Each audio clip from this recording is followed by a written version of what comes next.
Hi, friends. Hello, the world.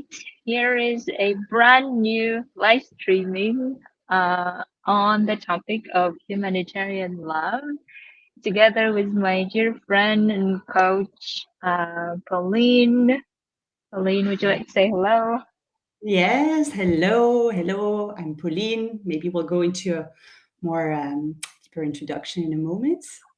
Yes, so Pauline and I decided that it's time we talked about things that we somehow talk about, but not so much in this type of format, and the topic of love. So anything related to love, be it self-love, love for someone that you really crave or want, or love for work. And the reason we wanted to talk about is to make it less taboo and more open and transparent, and also sharing experiences of um, how we found love, and how other humanitarians are finding love, and what are the challenges that we face on the way to doing so. And that's why today, because we are starting a brand new live streaming every Tuesday at 3 p.m. Central European Time, we thought that today we will be just focusing on introducing ourselves, sharing our experiences of how it was for us, and also uh, outlining general problems that we see, or the patterns we see that humanitarians are experiencing, and how, and then we will be addressing those um, in the following live sessions that we'll be doing. So, before we get into the details of sharing our experiences of what we've learned and how it was, maybe we'll introduce ourselves very quickly. Pauline, why don't you start and I follow? Sure, sure. So I'm Pauline Buisson. I'm a love coach and I help single independent women to create better relationships, starting with themselves. So today I'm a coach, but some time ago I used to be a humanitarian for about 15 years. I work with various organizations, mostly with MSF, Médecins Sans Frontières, but also the UN, ICRC, and other NGOs. And I was involved mostly in emergencies. I loved field emergency missions. And I used to work as a manager running projects and head of mission. And then at the end, I was more working as a consultant doing project evaluations. Yes, and I'm Amazing. French and I live in Brazil. Yes, for the Yes. location. By the way, Pauline and I are for the first time in our lives in one country. I'm currently in Paris. So we're just talking about how amazing it is to be, I don't know, having this feeling of being in the same country, right? Yes. So, my name is Estella Monova. For those of you who may not be familiar with my work, I'm a life coach helping people transition to the life they love living, and hence the topic of love as well.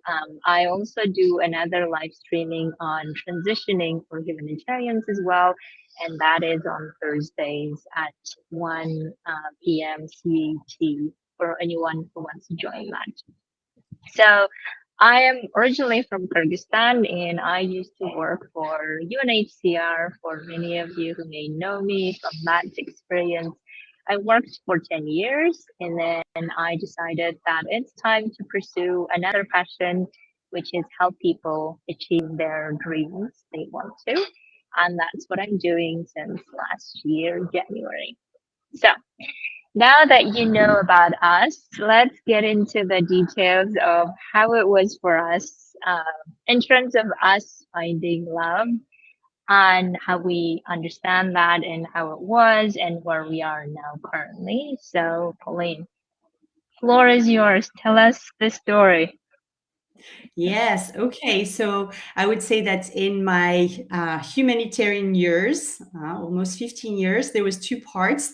I started easily, let's say, with meeting a partner in my first mission, classic love in the first mission, and we managed to make it work Although we were sent to very different locations, so we managed to keep the relationship working long distance, and we also managed to, have our breaks together. And it was not easy, but we managed for a couple of years. And then when this relationship, which was a really good, healthy one, ended, I then entered a different cycle with much more challenges. And there I had a special pattern of being attracted to an available partner. So this is really, I'm happy to share about this because I know that many other people share this pattern, and many people that I work with. And so yes, there was a lot of passionate cycles, and a lot of highs and a lot of lows. And yeah, it was hard. Of course, it was hard, and I think for me it was not understanding what was going on.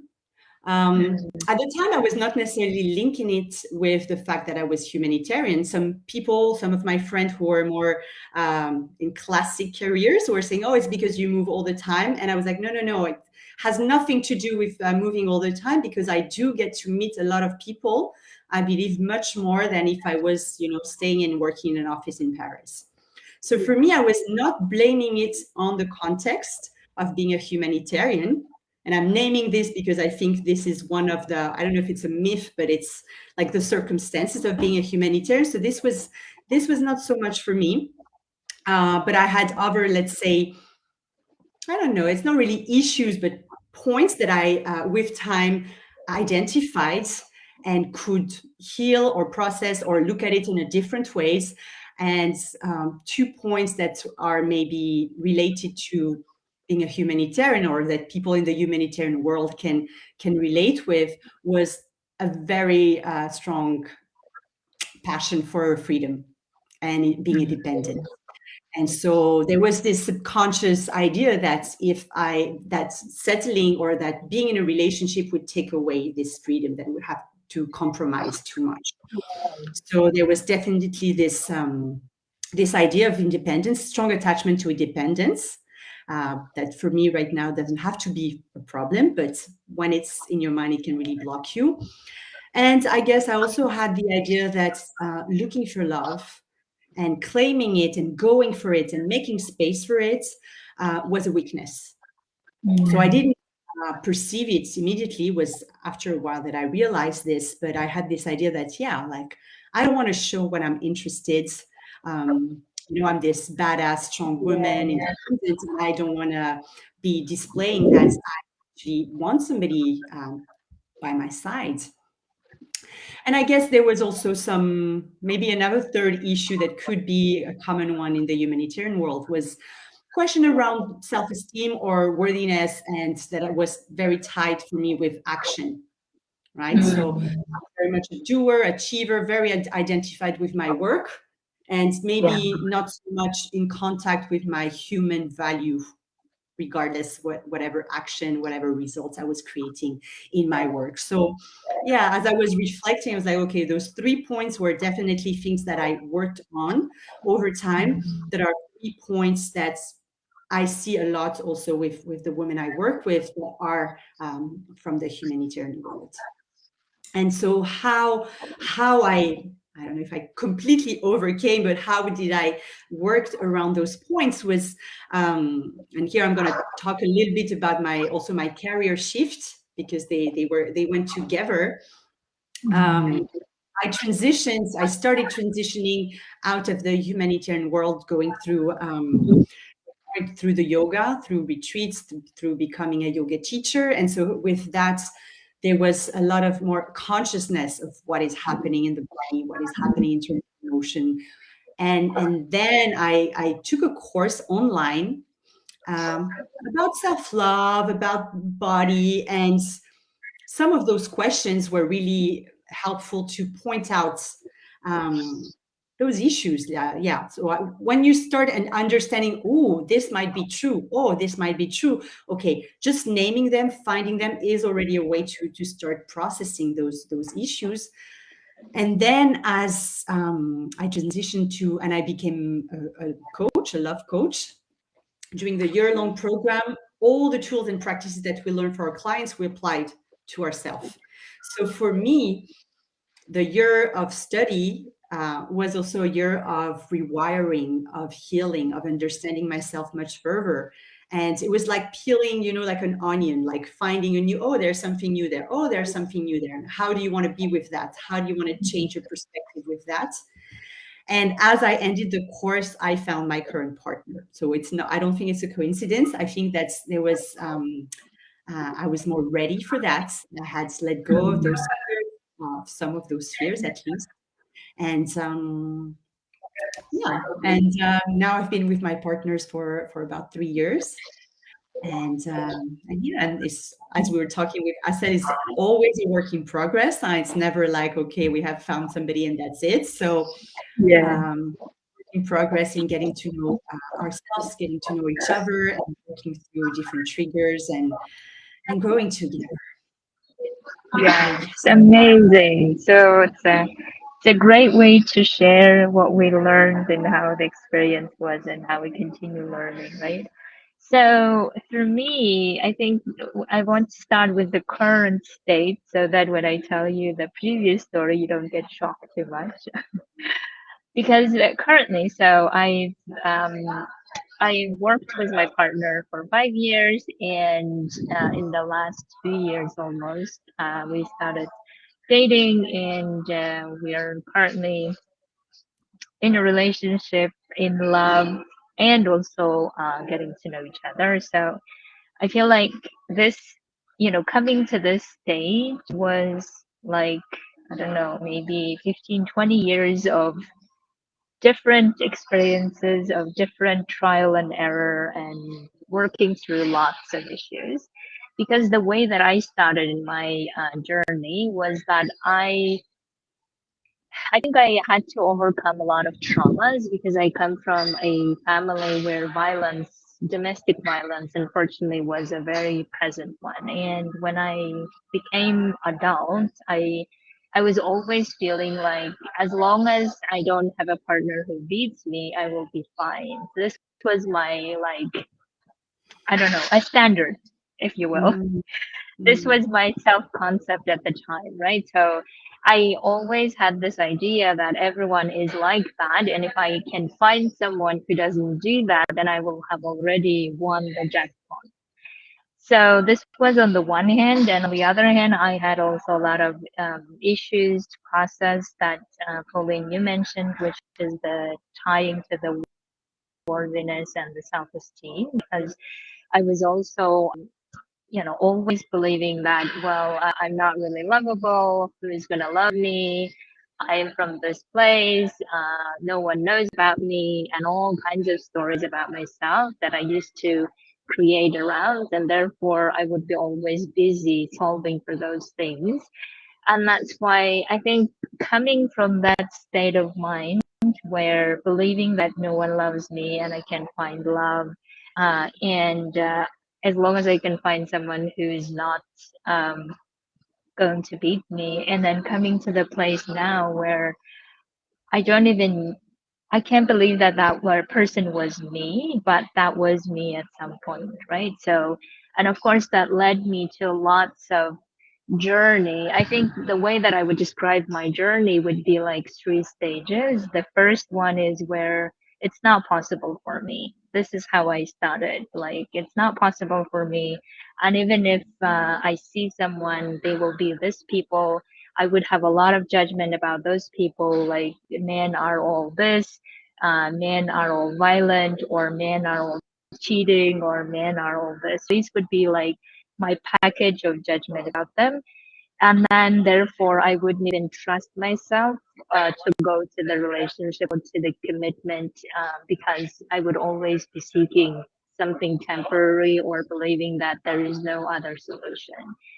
And then I believe like the next stage was after so many years of working on myself, the next stage was where I was thinking, okay, maybe it's possible, but only in these countries or only people from mm, these countries, right? And I this is also common for humanitarians.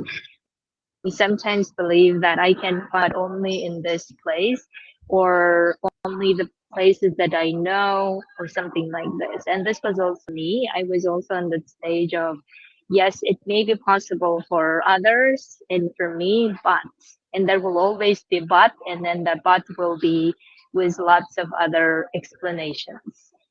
And therefore I would be always thinking like, oh, I probably can't find love now because I'm working in this D duty station or E duty station, so I need to get to another one so that I can find, right? Or another big myth that I used to carry around is, all men in this duty station are probably not going to want the commitment or relationship because they are only looking for entertainment or temporary relationship or whatever. So this is, I think, another one that we will be definitely discussing it, but definitely I had that as well in my experience. And then from the maybe stage, I think I came to realize that the yes stage, I would say, but the yes stage was where I was always putting a lot of conditions to the other people, like they should be this and they should be that, and I can only find someone if they do this and that, right? And whenever we are conditioning to other people and we're always wanting to like look at other people, if you have this, then I will be able to have relationship. If you don't have this, then no. Then we will always want to change the other people. And then if we believe we can change them, then we want to change the relationship again, right? So this is, I think, the stage that I went through to then realize that, um, like you were saying, that I realized that it has always been the answer within me, but I search for answers everywhere else, Mm. believing that the answer will be with someone who knows better, with someone who knows how to teach me build a relationship, or who leads me in the relationship, or whatever the ideas that I had. And then I realized, wait a minute, I actually want to be clear for myself. What is the person I'm looking for, and what is the person I want to be in relationship? And then realizing a lot about who do I want to be in the relationship, what kind of relationship I do not want to even consider, and what are the compromises that I'm willing to go or not go. And once I have clarified and cleared and healed a lot of that, then I think I was able to then have that space to have someone and fall in love and not have these fears always lurking behind, and the fear of, oh, what if he does this, or what if I do this. These type of like fears are gone, and more like trusting that I will show up in the relationship the way I want to. I am capable of doing this way, and then if he is not and he doesn't want to, it's absolutely fine. We are adults, we don't need to tie each other. And then yeah, so this is, I think, the journey that I have gone through. As I said, it was a long journey, it was a very painful one at so many levels.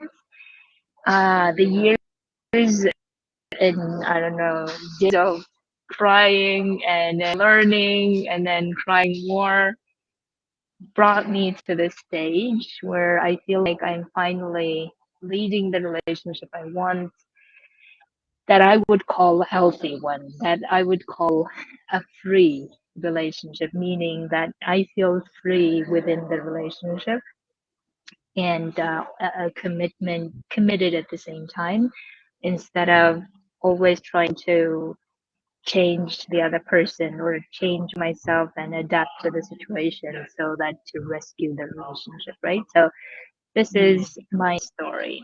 And I feel like from our stories, there, we were already talking about the myth and the belief systems that we were believing, and how we overcame that in our own way. But then we will be discussing those in details in each of the live session in the future.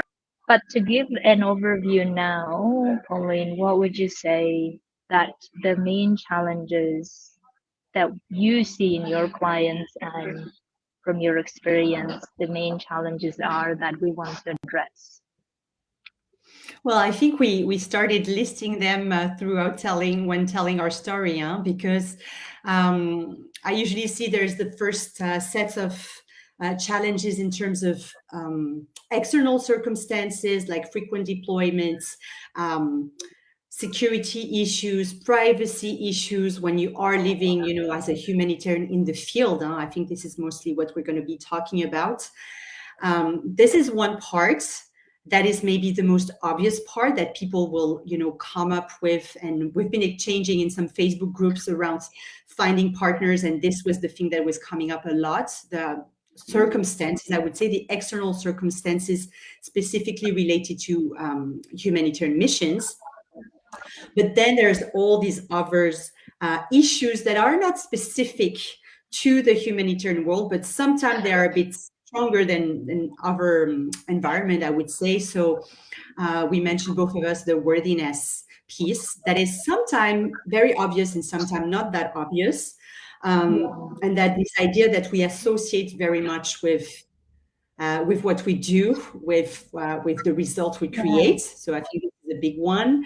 Um, I think there is, of course, the priority of the work. Like the jobs are all encompassing, and it's not like a 9 to 5, and after we can go and have a coffee or a cocktail. It's a bit more complicated, right?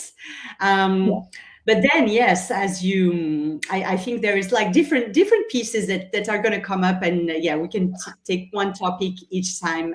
The idea of being the achiever, the idea of having the maybe a different emotional management than the rest of the world, I would say, or the rest of the people, or than our friends, at least. This idea of like being um, guarded and toughen up, and so yes, I'm not going into the details of that, but just starting yeah, to name them. But yeah, when you were telling your story with Asel, with this the different stage of the possibility, yeah, I think this is more universal issue, but it would be interesting to talk about it. The idea that it's possible, right?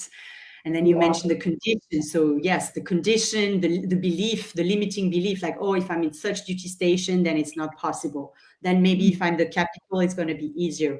Then if I'm a woman, oh, it's more easy. It's easier for men. So there's a lot of limiting belief, I think, yeah, or belief that we can challenge, and that we're going to try and challenge over the next talks.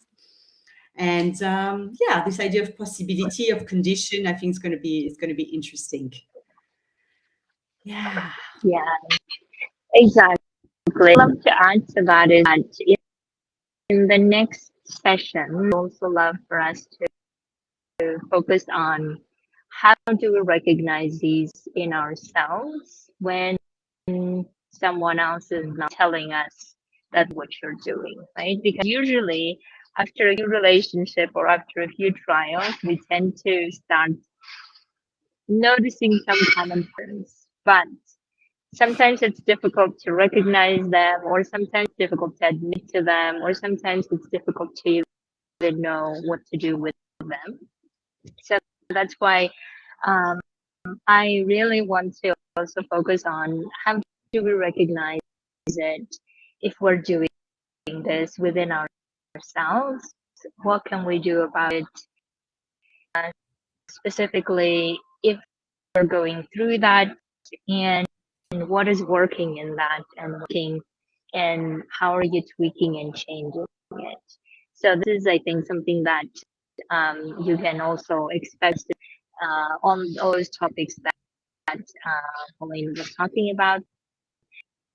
And also, we would love to bring some humanitarians to our discussions, where we will be also um, sharing their experiences and interviewing them how it was for them and how they made certain challenges, you know, work to their benefit rather than against themselves, right? So this is the scope of this live session, I would say. And we were also thinking of bringing some people live if you would like explore in coaching and how you the process. We will be about that, and we'll definitely be discussing the tools you can use for yourself in the process of growing yourself, in the process of coaching yourself. So this is how I would say would be going forward. Anything that we missed, Pauline, in terms of what people can expect from these live sessions? No, I think it's exactly this. Is like naming the Pauline. challenges or the specific points. Huh? Can you hear me? Yeah, there's maybe a little lag. So Mhm. yes, just summarizing the idea that yes, we're going to look at all the different challenges that we see as the major one, and yes, working like of course we're both coaches, life coach and love coach. So the idea that changing the belief that it is possible that we can change perspective over these different points. And I think one other point is we would want to normalize this conversation because we've noticed we're talking with Asel that this is a conversation that is somehow taboo, like talking about emotion, talking about love. It feels, as I had this point of view of seeing this as a weakness, we feel very vulnerable. And I see this with women I have conversation with, the idea like, no, I don't want to talk about love. It's like, very dirty little secret. So the point is like, let's talk about this. Let's normalize a little bit the conversation and yeah, and open and stretch our minds about it. Yeah. Yes, absolutely. And maybe the other piece that might be missing sometimes is the topic of all the feeling we may go through in finding love, and also how love is related to this, and how we can also make that normal instead of, oh, someone who loves herself is egoist, whatever else, that we judge it. And instead of that, let's explore what that means for us individually and how we can experience this as we're finding love as well. So, having said this, any final words, Pauline, I think, to wrap up as to our conversation today? I think for me, that's all good. Yes. Excited to start this Amazing. journey. Yes, we're so excited to start it as well. And we will be very happy to feedback your comments or suggestions as to what topics to cover as well, because we would also love to make it very nuanced and play and talk about the subtleties in this journey as well, and not to just talk about the main differences or main themes, right? So that's why if you have anything very specific that you are struggling with, that you don't know how to address it, please also write to us. Message would be fine in any form, and then we will be also addressing that in the live conversation. Or if you'd like to get coaching on this topic or any other topic, you also let us know. Okay, thank you so much for watching this and accompanying us in this journey.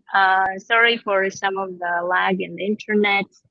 It's a public internet in the hotel, so it seems like it's not that great. But I hope you still enjoyed and got the main points of what we're discussing. And we're happy to be as well transparent and open and vulnerable to be sharing this journey with you. And having said that, thank you so much.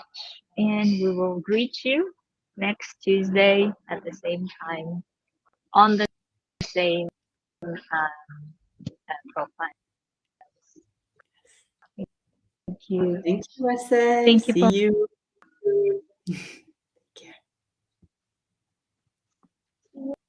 next